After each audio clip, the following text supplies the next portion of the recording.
আলাইকুম রহমতুল্লাহি ওয়া বারাকাতুহু।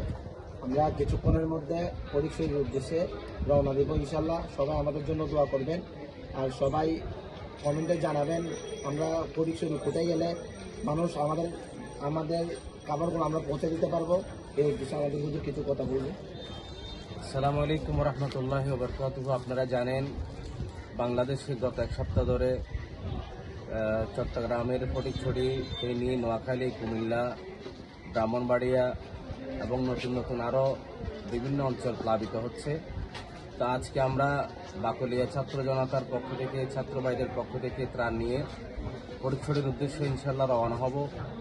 আমরা ইতিমধ্যেই 3টি স্পট নির্ধারণ করেছি। আমরা খবর পেয়েছি যে 3টি স্পটে এখনও কোনো ত্রাণ সামগ্রী যায়নি। এখনও অনেক মানুষ পানিবন্দী, ঘর থেকে বের হতে পারছে না। বিশেষ করে ফটিকছড়ি উপজেলার হারওয়ালছড়ি এবং সুন্দরপুর, এদিকে সোয়াবিল, এই 3টি এলাকাতে আমরা ওখানে ভাইদের সাথে কথা বলে জেনেছি যে তাদের কাছে সামগ্রী এখনও পৌঁছায়নি। যা গিয়েছে তাও তাদের কাছে খুবই অপ্রতুল। সেই জন্য আমরা আপাতত আজকে সেই 3টা স্পটে যাব। পরবর্তীতে আমাদের আরও ইনশাল্লাহ ত্রাণের বহর যাবে। আজকে আমরা এই 3টা জায়গায় গিয়ে বন্যা পীড়িত মানবতার জন্য আমাদের ছাত্র ভাইদের পক্ষ থেকে ত্রাণ সামগ্রী পৌঁছে দেব।